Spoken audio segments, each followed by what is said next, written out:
مسجد کا افطار آپ نے بھی دیکھا ہے، میں نے بھی دیکھا ہے. مسجد کے اندر جو افطار کے تھال لگتے ہیں میں نے بھی دیکھے ہیں مغرب کی نماز سے پہلے. اور ہمارا تھال کا انداز ایسا عجیب و غریب ہوتا ہے کہ لوگ باہر سے پھل لاتے ہیں تھال میں ڈالتے ہیں، تو پھر ایک آدمی تھیلی میں پکوڑے سموسے لائے وہ بھی تھال میں ڈال دیے. ارے اللہ کے بندے، ابھی پھل کا پانی نکلا تھا، تیرے کھانے سے پہلے سموسا پانی پی گیا، یہ پھل کا پانی پکوڑے کے بھی منہ میں چلا گیا، اب سموسا پکوڑا ہو گیا یوں یوں. اب بندے بیٹھے ہوئے انتظار کر رہے افطار کا وقت ہوگا، اس سے پہلے پکوڑا سموسا اپنا کام کر رہا ہے اور دونوں ایک دوسرے کو فیس دے رہے ہیں. تربوز کھاؤ تو اس میں سموسا پکوڑا ہے، یا سموسے میں کے اندر تربوز ہے، کچھ سمجھ نہیں پڑ رہی. عجیب و غریب یہ سب ہمارے یہاں ہو رہا ہے، بالکل ہو رہا ہے. کوئی مطلب یہ بھی کامن سینس بھی تو ہو نا کہ بھائی پھل کی پلیٹ الگ ہے، یہ چیزوں کی پلیٹ الگ ہے.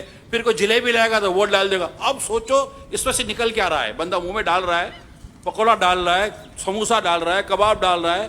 اب ایک ہی نوالے کے اندر چار چیزوں کا ٹیسٹ، چار چیزوں کا فلیور لے رہا ہے. وہ یہ ایک تھال میں سارے جب مل کے بیٹھے ہیں تو ایک دوسرے کو کمپنی بھی دی اور ہم انتظار کر رہے ہیں کہ کب وقت ہوگا تب لیں گے. تب تک دیکھ بھی رہے ہیں کہ بھائی یہ تو ہم تو جو کریں گے.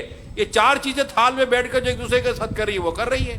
کوئی الگ پلیٹ، چلے ایک مثال دے رہا، الگ پلیٹ ہی کم از کم ہو جاتی ہے مسجد کے اندر. یہ جو ہماری مسجد کی کمیٹی والے لوگ آتے ہیں، کم از کم اگر مسجد میں ہی اگر آپ افطار کی ترکیب کرتے ہو ہوتی ہے.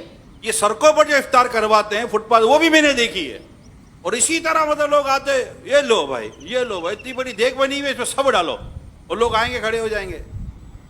اگر کھلانا ہی ہے تو طور طریقے ہوتے ہیں. بھائی پلیٹ الگ کر دیں نا، بھائی پھل کی الگ کر دیں.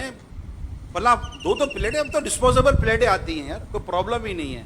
کہ بھائی اس طرح کوئی نظام بنائیں تاکہ لوگ کھائیں تو ان کو مطلب کہ کوئی وصول ایسا بھی تو ہو تو بھائی کھا لیا ٹھیک ہے، ختم وہ بھی ہو جاتا ہے. بچتا وہاں بھی نہیں ہے. افطار کا وقت ہے، کہاں سے بچے گا؟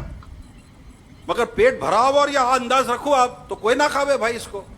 پھر یہ کہاں کھلانا کہاں نہیں کھلانا، کچی پیاز کے مسائل، منہ میں بدبو کے مسائل، مسجد میں بدبو کے مسائل، یہ الگ ہیں. کہ آپ گھروں پہ پہنچا دو یار. اور اس پر جو امید سنت چند سالوں سے جو ایک انفسائز جس کو کہتے ہیں کہ کافی زور دے رہے ہیں، وہ آپ زور دے رہے گھروں میں افطار پہنچا دیں، چیزیں گھروں پر پہنچا دیں، پیکٹ گھروں پر پہنچا دیں. ایک راشن کے پیکٹ ہو جاتے ہیں، گرم مسالے، آٹے، چاول وغیرہ، سوکھا دودھ وغیرہ، جو بھی ایک چیزیں ہوتی ہیں، یہ اندازہ ہے جن کو دینا ہوتا ہے، گھروں پر پہنچا دیں. پھل فروٹ کا کوئی ذمہ داری دے دے کسی کو، گھر پہ پہنچاتے رہیں گے. امیر صاحب فرماتے ہیں کہ گھر پہ پہنچانے میں یہ فائدہ ہے کہ ہماری جو اسلامی بہنیں، بیٹیاں، بچے